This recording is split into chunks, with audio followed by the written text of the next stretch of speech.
metrologia, tá? O segundo capítulo aqui é uma introdução para a gente falar da diferenciação entre metrologia e instrumentação, tá? O nosso é instrumentação e na realidade a gente vai falar um pouquinho da metrologia. E vocês têm, acho que, uma matéria de metrologia específica, né? Que vocês fazem os cálculos, medições, esse tipo de coisa, né? Nós teve no primeiro semestre. Isso, isso. Então é só um conceito aí. Então, na realidade é o seguinte, né? O objetivo da aula de hoje é a gente estabelecer as diferenças entre metrologia e instrumentação, tá? O nosso objeto é a instrumentação, mas a gente vai falar um pouquinho da metrologia, para que possamos desenvolver a base da automação, tá certo? A base das medidas. Então, compreender como ocorre a medição das grandezas, né? Despertar nos alunos o interesse pelas diferenças nos sistemas de medição, tá certo? E desenvolver ações aí de conscientização, orientação e pesquisas voltadas para os sistemas de medição. E por último, relacionar os termos técnicos, né, que a gente tem tanto em português quanto em inglês. Então a gente vai ter vamos dizer assim, uma nomenclatura específica da instrumentação, tá? Então a gente vai ver uma série de conceitos fundamentais aqui dos sistemas de automação, né? Pois a automação não é somente movimento, né? No que transparece um robô, né? Como aquele que a gente vê na televisão, um sistema complexo de cálculos, né? É um sistema de cálculos que utiliza diversas grandezas. Portanto, né, os conceitos básicos aí da metrologia serão fundamentais para a gente entender os processos de automação. Então, juntamente com a colocação dos conceitos fundamentais, né, relacionados à metrologia, será definida a terminologia compatibilizada, tá? Com normas nacionais e internacionais.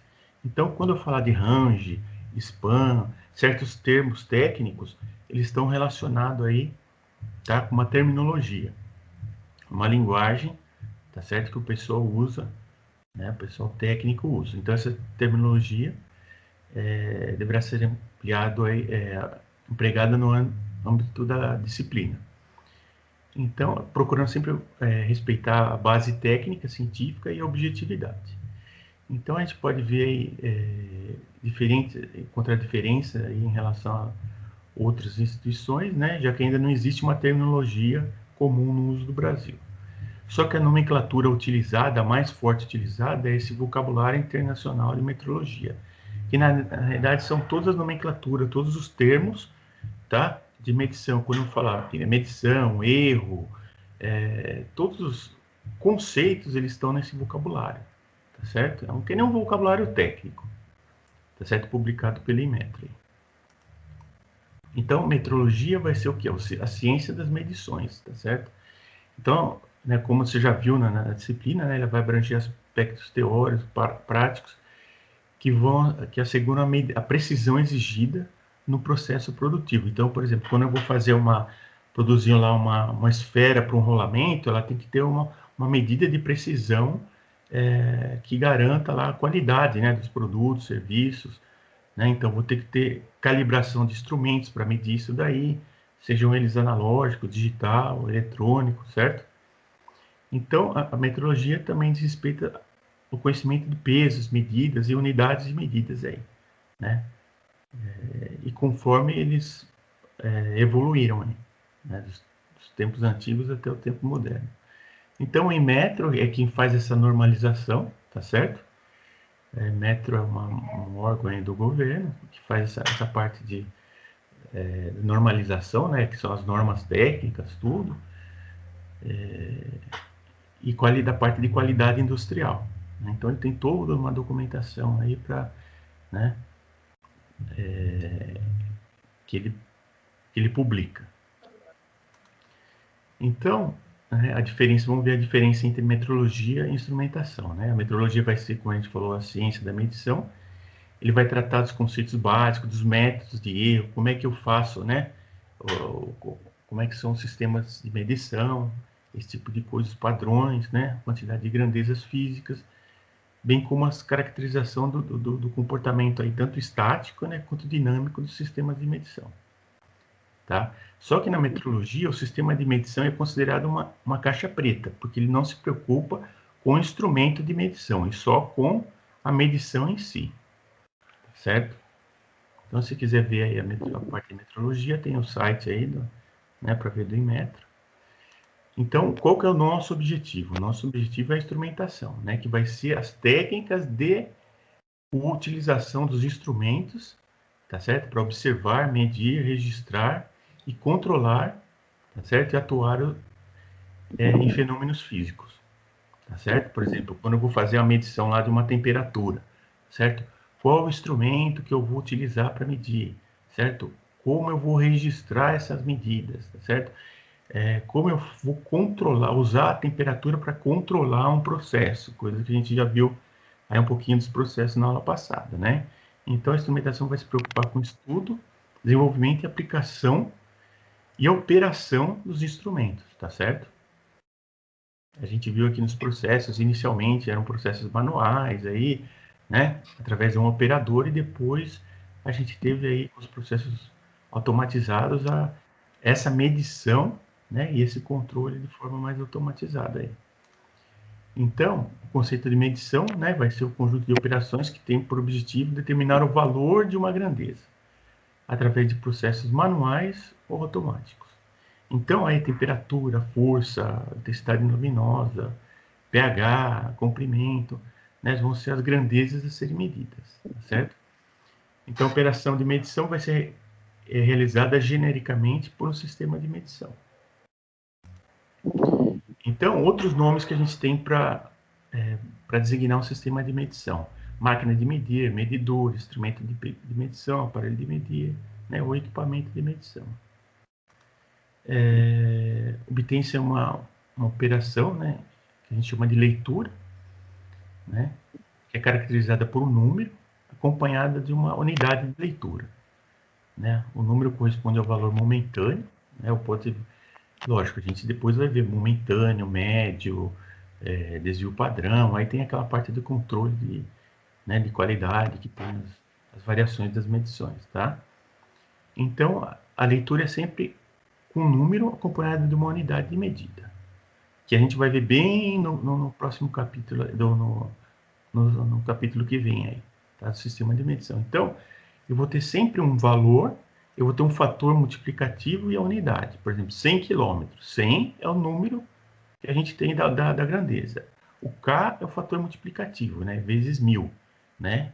E a unidade é o metro, tá certo? Então, eu vou ter lá 25 milivolts. 25 é o valor, né? O fator multiplicativo é o mili, 10 a menos 3 é a unidade de volts. E assim por diante, tá certo? Então, sempre eu vou ter um fator aí, né? A unidade de medição, sistema de medição, mais a unidade medida. Tá certo? Então, vamos dizer assim, para o leigo, a medição terminaria aqui. Afinal, você tem um número, né? E a grandeza a ser medida. Então, aí, né, como visto assim, por exemplo, a medida seria relativa a um sistema, uma dimensão perfeita, né? E o sistema de medição é perfeito, só que as medições não, né? Então, a gente sabe que nada é perfeito, portanto, o trabalho de medição não termina nesse ponto. Aí que a gente entra, né, com o trabalho do profissional dedicado à metrologia, que vai checar a informação denominada resultado de medição. Então, vamos tirar o resultado da medição vai ser expressa propriamente, que se conhece o valor, né, da grandeza medida, vai ser o resultado base, sempre acompanhado de uma incerteza de medição. Tá certo? Então, vamos ver aqui no exemplo. Então, vou ter sempre uma grandeza, tá certo?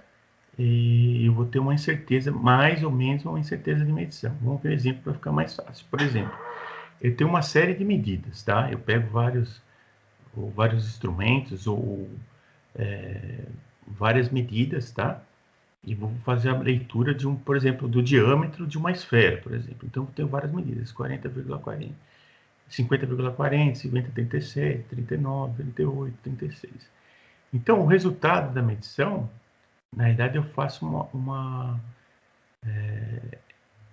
ele vai ser o quê? Um valor médio, tá? Se eu pegar o 50,38, vai ser o valor médio entre eles, mais ou menos, né, 0,04, que vai ser a diferença entre o maior a maior valor medido e o menor valor medido, né? Então a gente sabe que o valor nunca vai ser exato, né? Então ele vai estar entre, né, 50,34 e 50,42, certo? Então tem uma probabilidade de o número estar entre essas duas medições. Aqui é uma medição simples só de uma unidade de comprimento, tá? Só para a gente ter Mas, noção. o professor, Sim, tipo assim, lá na usina onde eu trabalhava, a gente tinha que encaixar o rolamento dentro do eixo lá, mas a precisão tinha que ser exata. Mas fica mesmo uma folguinha entre eles, 1 milímetro, 2 milímetros, por aí? fica, exatamente. 0,01 milímetro, 0, nunca é preciso, tá? A gente tem a Aos precisão, ela tem. olhos nus, a gente não. Aos olhos nus, a gente não consegue perceber, mas sempre fica mesmo. Então, se for colocar na ponta do lápis, Sim, sim. sempre vai ter uma folguinha. Exatamente. Sempre vai ter essa variação do resultado da medição, tá? Nunca vai ser exato, tá?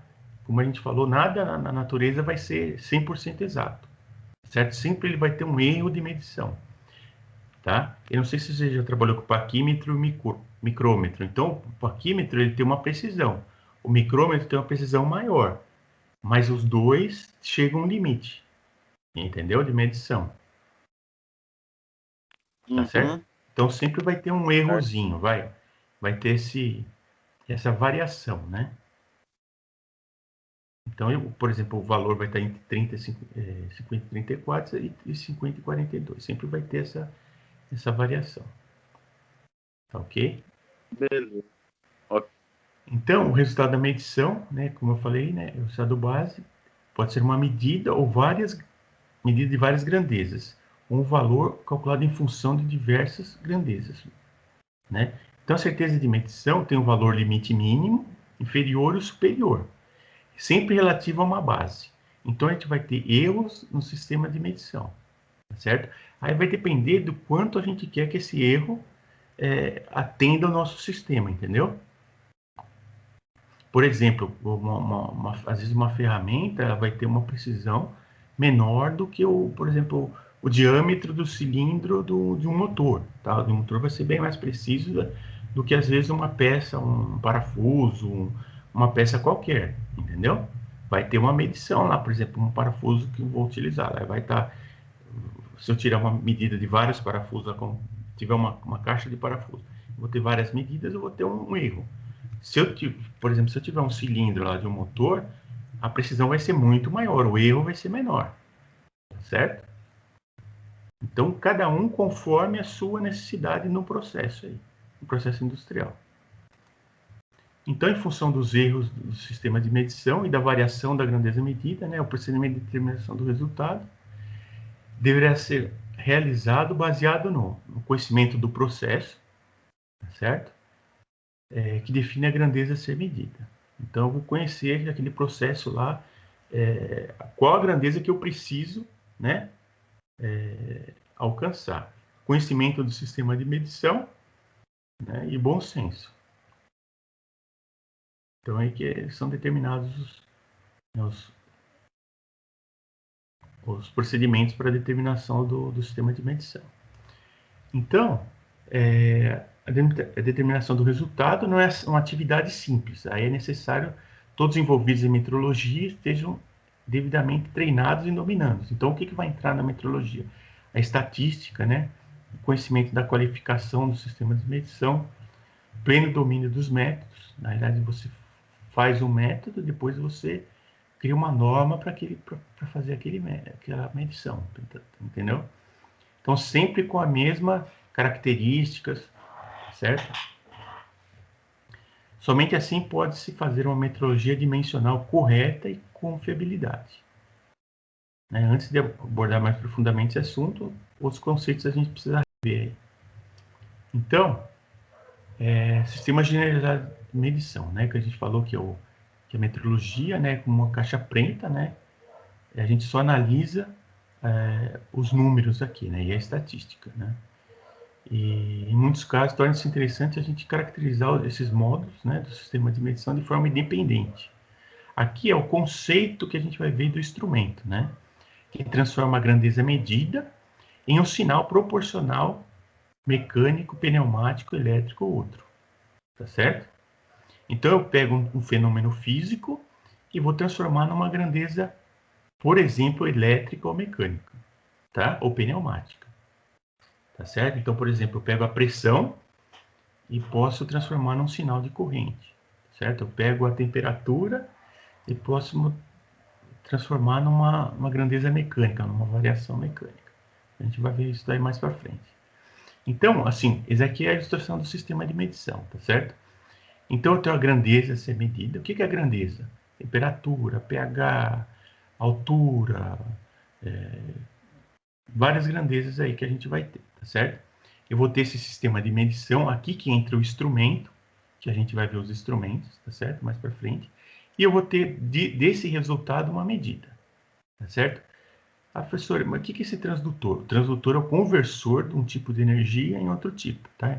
Mecânica em elétrica, elétrica em mecânica, elétrica em pneumática. Então, eu vou ter a grandeza aqui sendo transformada. Depois eu vou precisar de um circuito para fazer o tratamento do sinal, tá certo? Então, eu vou precisar do circuito para fazer o tratamento do sinal e vou ter um indicador. Ah, professor, esse indicador pode ser um digital, pode ser um ponteiro, tá certo? Pode ser um nível de graduação, tá certo? Então, eu tenho uma energia aqui, né? Eu tenho esse transdutor que vai fazer a conversão, vou ter um sinal proporcional, aqui eu vou ter o tratamento. Eu posso ter a amplificação do sinal, eu posso ter eu vou extrair os ruídos desse sinal, esse tipo daqui, eu vou ter um sinal tratado e eu vou ter através do indicador aqui, certo? Eu vou ter o dado bruto e depois a medida dele. Então, aqui é o sistema, como é montado, tá certo? Um instrumento de medição, através assim desse diagrama de blocos. Então, o tratamento de sinal, né, é necessário na maioria dos casos, pois os tradutores oferecem um sinal de baixa amplitude, certo? Então, em função da amplificação, pode ter filtros e processamento dessa informação aqui. É o que a gente tratou aqui, né? O tratamento do sinal, tá certo? O sinal tratado, né? O indicador recebe o sinal tratado e transforma em dados inteligíveis para o usuário, em dados visíveis para o usuário, ok? Então, medir, o que é medir? É comparar uma grandeza qualquer com uma unidade previamente estabelecida. Tá certo? Mesma coisa. Você pega uma fita lá de metro, né? Você já tem a fita. Como referência, você vai medir, sei lá, uma peça, tá certo? Uma fita de medição com, sei lá, vários instrumentos de medição. Então, eu vou sempre comparar com uma referência, certo? Como você vê, a unidade é essencial para a realização da medição. Então, as unidades são então estabelecidas por padrões, né, normas, convenção própria, regional, nacional e internacional, certo? Então, aí eles falam um pouco do histórico, né? No transcorrer do tempo, diversos sistemas de unidades estabelecidos em diversas regiões do planeta. Então, por exemplo, na Inglaterra, eles usam o pé, polegada, eles não usam metro, centímetro, né? Eles usam um sistema diferente, né? Então, em função do intercâmbio internacional, né, de produtos e informações, né, que foram padronizados, adotados o sistema internacional, né, que consta de unidades base, derivadas e suplementares. Tá certo? Então, o que acontece? Para mim comprar uma peça de outro país e funcionar aqui, né, uma peça, qualquer produto, eu tenho que padronizar a mesma medição, por exemplo, de carros. Tem carro que tem peças importadas, né, que funcionam, né, que montam um carro aqui. Por quê? Porque eles usam o mesmo sistema de medição. Então, eu consigo comprar, né, várias peças aí. Por quê? Porque eles adotam o mesmo sistema. Então, o que a gente tem no Brasil é o sistema internacional, que chama de SI, que ele é homogêneo, né? Ele é padronizado, ele é coerente, ele é absoluto e ele é decimal. Tá? Por exemplo, o pé polegada não é decimal, por exemplo. Um pé são 12 polegadas, né?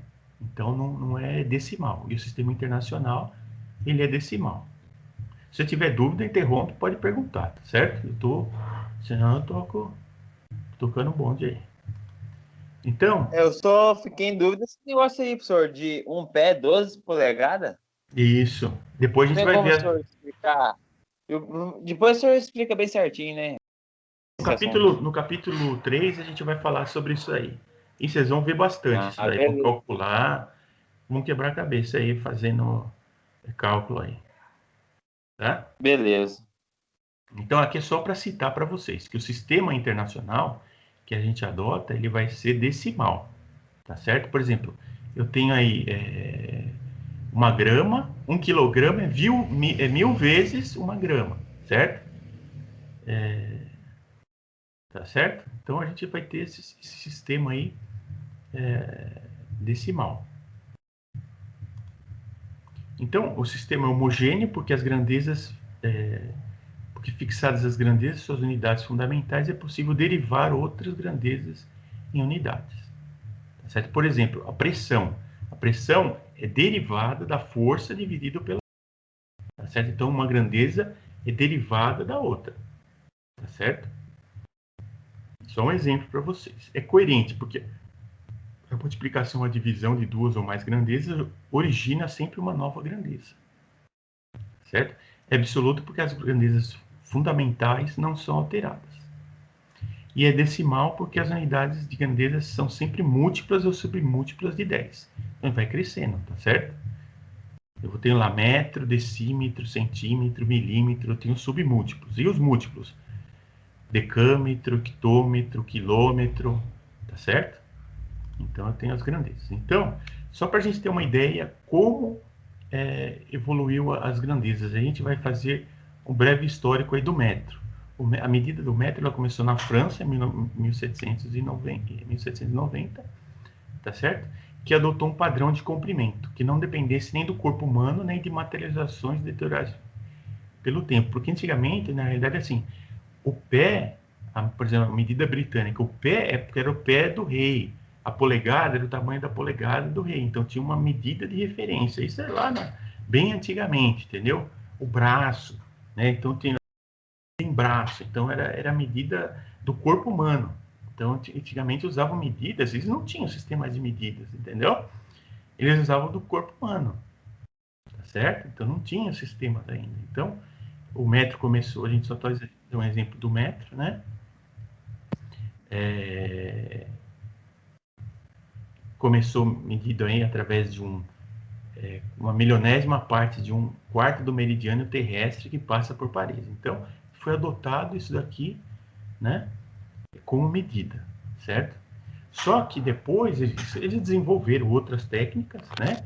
Aí ficou em 1960, aí eles conseguiram medir o comprimento de onda da luz do átomo de criptônio, entendeu? Então, os cientistas lá trabalharam, eles acharam um método mais preciso, tá? Do metro. Então, como eu falei para você, a reprodução do metro, ela já tinha um erro de mais ou menos 10 nanômetros, tá? 10 a menos 9 metros. Então, aqui eu tinha um sistema menos preciso, quando começou em 1970. Aqui eu já tinha um sistema com... a cada metro eu tenho um erro de 10 nanômetros, tá? Então, essa é coisa, os cientistas vão descobrindo, né? Cada vez um sistema mais preciso, mas nunca é 100% preciso, certo? Aí, por final, em 1983, eles mediram a distância da luz no vácuo, né? No intervalo de tempo. Então, eu cheguei a um erro de 1,3 milímetros a cada 1000 quilômetros, que corresponde a 1,3 nanômetros. Tá certo? É muito pequeno. Okay? Então, se a gente tinha um erro de 10, né, vamos ver aqui. Um erro de 10, a gente passou para 1. Então, a gente ganhou 10 vezes, né, um erro 10 vezes menor. Então, a medição do metro tem essa referência. Como eu falei para vocês, ela veio melhorando. Os sistemas de medição eles vão melhorando assim no tempo. Tá ok? Então, o metro em si, com o passar do tempo, ele não foi alterado. Tá? O que alterou foi a precisão da sua definição. Né? Então, além disso, ele passa a ser um sistema, um padrão internacional, e é indestrutível, tá? E não é sujeito ao uso ou mudança física, tal, né? E é usado simultaneamente em todas as partes do mundo. Né? Então, a materialização da dimensão pode ser realizado como? Então, para a gente fazer essa materialização dessa... Só que assim, né? Eu não vou ter um aparelho, isso daí só no laboratório, super ultra preciso. Então, a materialização dessa dimensão é realizada através de outras medidas de menos precisão, a trena, a régua, diversos instrumentos conforme a precisão exigida. Tá ok? Então, eu vou ter a trena, né? Eu tenho uma trena, tenho uma medida de medição, né? Eu vou ter uma certa precisão. O paquímetro, eu vou ter uma precisão melhor, tá ok? Então, micrômetro, tá certo? O micrômetro precisa muito maior aqui, ó. Então, o micrômetro, pra você ter uma ideia, tem 3 casas depois da vírgula, tá certo? Então, eu tenho uma precisão. E o micrômetro, esse ponto aqui, eu tenho que pegar só nesse ponto. Se eu pegar no metal, a dilatação, o calor da dilatação do meu corpo pode aumentar, dilatar esse ferro aqui e ele não medir precisamente. Tá certo? Então, essas aqui são feitas por medidas em laboratórios, em temperatura controlada, tá certo? Quando eu preciso de uma alta precisão, tá certo? Então, o sistema internacional é obrigatório no Brasil e ele vai trazer essas vantagens, né? Simplificação das equações, que vão descrever os fenômenos físicos, né? Pelo fato de existir coerência entre as unidades de grandeza envolvidas, facilidade de entendimento das informações em nível internacional, tanto comercialmente quanto cientificamente, certo? E demonstração da maturidade técnico-científica através do abandono dos sistemas antigos, certo? Então, o resumo é isso, né? Os conceitos de nível, conceito de metrologia e conceitos ainda de instrumentação, certo? Que vai ser fundamental para a gente entender as etapas seguintes aí.